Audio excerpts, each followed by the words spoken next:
دوستو، یہ کہانی ہے ایک یہود اور چرواہے کی۔ یہود نے چرواہے کو بے دین کرنے کی کوشش کی تو چرواہے نے کیا کام کیا۔ کہانی کو شروع کرنے سے پہلے چینل کو سبسکرائب کریں اور بیل آئیکن کو بھی ساتھ میں دبائیں۔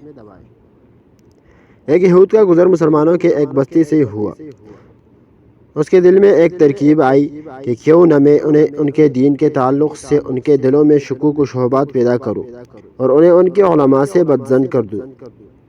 بستی میں داخل ہونے سے پہلے ہی ایک چرواہے سے ملاقات ہوئی۔ یہود نے سوچا کہ کیوں نہ اس جاہل سے اس کی ابتدا کی جائے اور اس چرواہے کے دل و دماغ میں اسلام کے خلاف شکوک و شبہات پیدا کیا جائے۔ یہود نے اس چرواہے سے ملاقات کی اور کہا کہ میں ایک مسلمان مسافر ہوں۔ باتوں ہی باتوں میں یہود کہنے لگا کہ ہم مسلمان قرآن مجید کو یاد کرنے کے لیے کتنی مشقت اٹھاتے ہیں، جبکہ یہ قرآن 30 اجزاء پر مشتمل ہے، لیکن قرآن میں بے شمار آیات متشابہ ہے جو ایک جیسے ہی ہے۔ بار بار دہرانے کی کیا ضرورت؟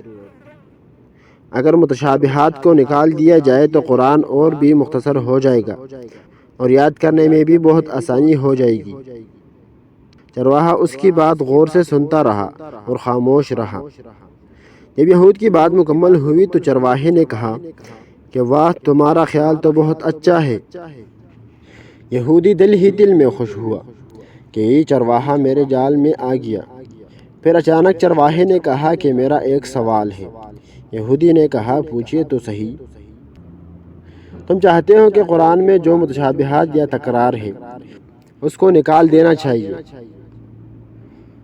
یہودی نے جواب دیا، ہاں بالکل، میرا یہی خیال ہے کہ جو آیات ایک مرتبہ سے زیادہ ہو اس کو قرآن سے خارج کر دیا جائے تو قرآن مختصر ہو جائے گا اور یاد کرنے میں آسانی بھی ہوگی۔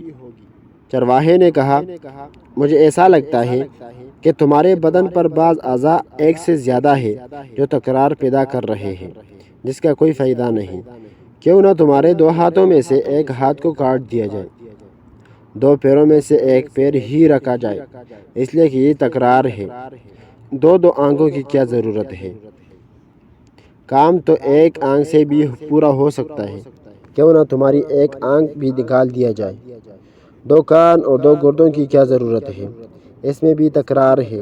اگر ان تمام تکرار والے اعضاء کو نکال دیا جائے تو تمہارے بدن بھی ہلکا ہو جائے گا اور غذا کی مقدار بھی کم ہو جائے گی اور تمہیں زیادہ جدوجہد کرنے کی بھی ضرورت نہیں رہے گی۔